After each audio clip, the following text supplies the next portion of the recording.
Swoohoo YouTube, SwooCube is back with my first deck tech of the Shadows of the Galaxy starter deck season. Today I will be talking about Bo Katan. Now before I dive in, just a quick intro to the uninitiated. If you missed any of the videos I did last set, I have a project going where I am building decks for leaders that come in the Star Wars Unlimited set. I'm building decks of a certain style and power level that kind of fits in very well in an environment of the two-player starter deck products from FFG. So the decks are built to be very thematic. They're built, they are not tuned for competitive, they are tuned for casual. There's a lot of one-offs in the deck, and really my primary considerations are fun, theme, replayability. I don't want the decks to play out the exact same way every time. And I'm trying to make them fairly balanced with the field of starter decks from FFG and also, other decks that I have built for other leaders from set 1 and set 2. Not every matchup is like a 50-50 spread, right? There's, some matchups are better than others for certain decks, but my goal is that any of the two decks you can sit down and really feel like you're playing an actual game. So none of the decks are like super extreme aggro or super extreme control. There's kind of like slower and faster versions of mid-range. But what I'm trying to do is really tap into what the leader wants to do and really focus on that so that the decks feel mechanically unique, fun to play, interesting to play, and really like you're playing with the characters from Star Wars. So that said, without further ado, let's dive in and talk about Bo Katan. Bo Katan was the first non-starter leader spoiled for the set, and so I've had the longest time to brew with her of all. This was the first deck that I really finished. And I was brewing it all throughout spoiler season. I've got a lot of testing in, and I'm very happy with how this deck turned out. So let me clear some space and we will dive right in here. So Bo Katan deploys on 6 resources. She's a 4/7, so she's got the Mandalorian stats that we see on pretty much every Mandalorian or Boba Fett leader that's been printed so far.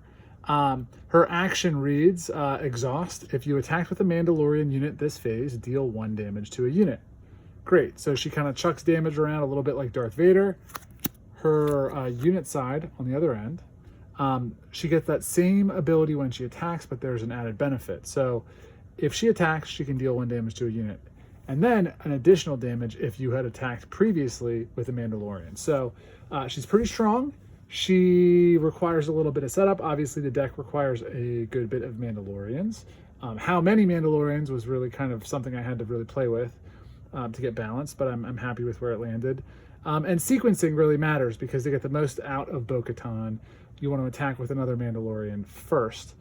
So it is kind of disruptible. She requires a thoughtful pilot to get the most out of this deck, but I'm just rambling now. It's fun. So let's talk about it. I'll put leader and base is Coronet City. So this is an aggression cunning deck. So for ground units, I'm going to kind of do this a little bit differently. Normally I just go straight through the curve, but we're going to separate this into Mandalorian units and non-Mandalorian units. Now, when I first built the deck, it was 100% Mandalorian, and it was just way too good.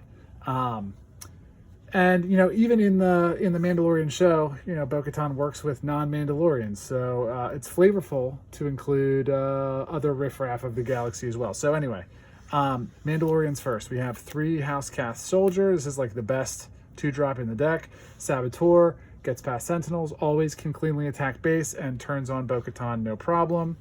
One-off Sabine Wren that I'm borrowing from my Hera deck because I ran out of Sabines last set. One-off Ketsu Onyo. 2-drop Mandalorians. For 3-drop Mandalorians, we have 2 Protectors of the Throne, 2 Mandalorian Warriors. These are really nice, get upgrades on the Protector. And then 3 Night Owl Skirmishers, which the only smuggle card, actually not the only smuggle card in the deck, but a very good smuggle card in the deck, and have certainly outperformed my expectations. Going up the curve, 1 Casca Reeves, very strong card. 1 Clan Challengers, also very current strong card. Definitely want to upgrade that guy. Now, the non-Mandalorian units, we have 1 Partisan Insurgent, 3 Heroic Renegades. The Galaxy Brain move with these guys is to, if you get them late in the game, chuck some damage from Bo Katan at the Renegade to boost the Renegade's power, and then you're kind of like, you can just, Bo Katan can't deal damage to base, unlike Vader, who does throw the damage at base. So if you need to get a little extra damage on base and you can clear a path, turning her pings into strength on the Grit unit is kind of cool. I've done it a few times. 1 of Wanted Insurgent. This card has, it's not the best card in the deck by any stretch, but a 4/4 for 3 is nothing to sneeze at. This card has outperformed my expectations.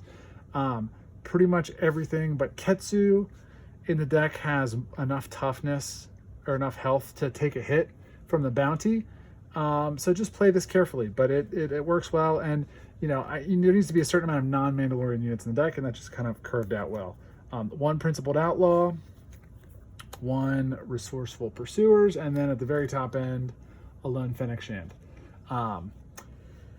So there's 22 ground units. That's a little bit low, below the average. That's intentional.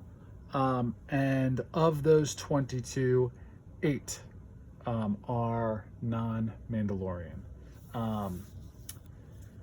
With this, having fewer units, I do run a fair amount of upgrades in this deck, so you really need to be careful. You can't just play Bo Katan like a swarm aggro deck and dump all your units and just attack. She needs to be played thoughtfully. You need to think about your sequencing. You need to think about what units to hold in hand, what units to play. You kind of always want to dole out your Mandalorians. You always want to have one ready to attack to get the most out of her leader abilities. So, sometimes that may mean passing and not playing a unit if you feel like you have a good enough board presence but don't want to overcommit. Night Owl Skirmishers are a great way to kind of bring out a surprise Mandalorian later in the game. Casca Reeves is absolutely fantastic. There's lots of different ways that you can get upgrades on in this deck. I'll cover those shortly. But first,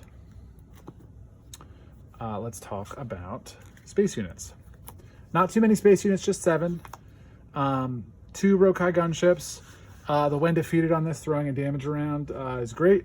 There's lots of little damage pings in this deck, and that kind of, I just like the way that feels to play. It feels, kind of hectic, like guns a-blazing, kind of like the Mandalorians are when they show up to a fight. 3 Disabling Fang Fighters. These are the only Mandalorian units that you have in space. 1 Valiant Assault Ship, 1 Desperado Freighter. So like the ground units, space units kind of tend towards the smaller side, lower in the curve. You want to play them aggressively, but you don't have, a crazy amount of units. So you need to be careful not to overextend or get blown out. Recommendation for playing against, if you're playing a game against Bo Katan, you probably want to try and just kill as many of your units as possible. And that's a great way to disrupt what the deck is trying to do. So, upgrades. We've got a mix of set 1 and set 2 cards here. So 3 Snapshot Reflexes, 2 Jetpacks, a Vambrace Flamethrower, such a cool card, and then 2 Rich Rewards. As Bo Katan says in The Mandalorian Season 2, I think, not all Mandalorians are bounty hunters, but some of them certainly are, and that is represented here. Pretty straightforward with the upgrades. Jetpack is so good.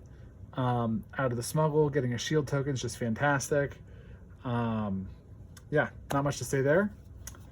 You really want to upgrade your units, again, thoughtfully, carefully, because you don't have as many of them as you might want. And that's an intentional weakness I baked into the deck. So for the event suite, a few one-offs: a Precision Fire, a Disarm, a Keep Fighting. Just, you got to throw in some random utility. Disarm's kind of a weak card, but sometimes it can help you get off an attack into a Sentinel or something like that, so it's not totally useless. 2 Asteroid Sanctuaries. These can be really key for throwing, shields on your throne room protectors to get Sentinel. 2 open fires, some removal, and 3 daring raid. So the removal suite is actually kind of light. That's partially because Bo Katan herself packs removal in her ability. You also have Casca Reeves, Van Brace Flamethrower, the Rokai gunships. There's lots of ways to throw chip damage around. So you want to be thoughtful, careful, mind big enemy units with high toughness, use chip damage to bring them down to a reasonable range, and then take care of them with an open fire or a trade or something like that. But that's also, kind of an intentional weakness built into the deck. You can definitely get overwhelmed by bigger units if you're not careful with your upgrades. You can get beat out in space because you don't have many units in space and most of them are small. Yeah, the removal's limited, so you got to use the tools you have. This is a very strong deck. I think it fits in pretty well with the power level. Probably a touch more powerful than the starter decks if played skillfully, but it's not the easiest deck to pilot. And it's fun, yeah. So that's kind of it. Let me know what you think in the comments. If you get a chance to play test this deck, please let me know how it feels to you, how it works for you. If you made any changes, I'd love to know about them. As I'm getting more and more and more decks, it is getting pretty much impossible for me to test these decks against every single deck that I've made because the work is just exponentially mushrooms out to infinity. And I have a busy job, young kids, and don't have all the time in the world. So I definitely covet your experience and playtest insights. And that is that. Bo Katan, please enjoy. I will be back next for another deck. Maybe this one will be a little unexpected.